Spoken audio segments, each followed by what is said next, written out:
Deep within remote corners of our planet, untouched by the modern world, live isolated tribes. These groups, often referred to as uncontacted, have chosen to remain isolated. Their ways of life shrouded in mystery, they provide a glimpse into a time capsule of human history and culture. Their existence raises compelling questions about human diversity, cultural survival, and the ethics of contact. These tribes, scattered across the globe, live in various environments. From dense rainforests to isolated islands, they have adapted to their surroundings, relying on ancient knowledge and traditions.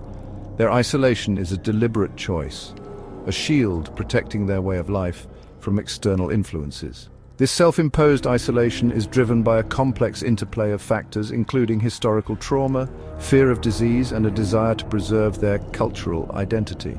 The allure of the unknown has always captivated the human imagination. Uncontacted tribes, with their enigmatic customs and unique perspectives, represent the ultimate enigma.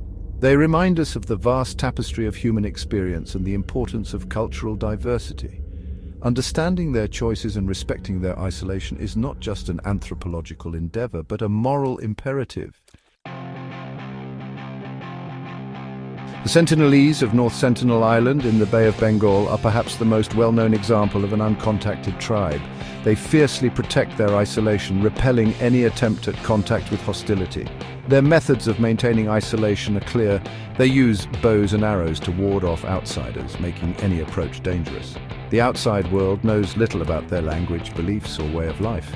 Deep within the Amazon rainforest live the Flecairos, also known as the Arrow People. This name comes from their reputation for using arrows to deter outsiders. They represent a group of tribes that have chosen to avoid contact with the outside world.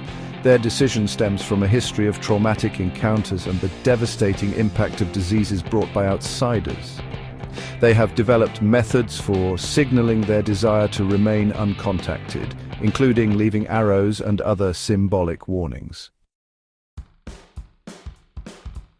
The Amazon rainforest, with its vast uncharted territories, is home to the highest concentration of uncontacted tribes globally.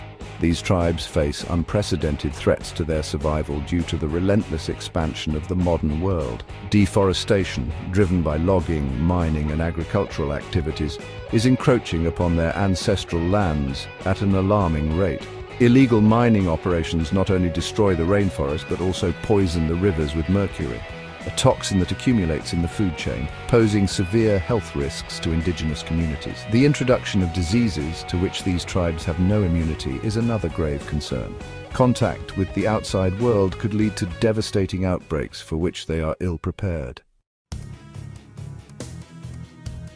The existence of uncontacted tribes sparks a complex ethical debate about the right to contact and the responsibility to protect. On the one hand, some argue that contact is inevitable and that these tribes have the right to benefit from the advancements of the modern world, such as healthcare and education. They believe that controlled contact conducted with sensitivity and respect can be mutually beneficial. Others, however, advocate for a strict no-contact policy. They argue that contact invariably leads to the erosion of traditional cultures and the spread of diseases, often with catastrophic consequences. They believe that respecting the autonomy of these tribes and their right to self-determination is paramount. The debate over contact is not merely academic, it has real-world implications. The decision of whether or not to establish contact rests on a delicate balance between respecting the autonomy of these tribes and ensuring their protection. The consequences of contact, whether intentional or accidental, can be profound and irreversible.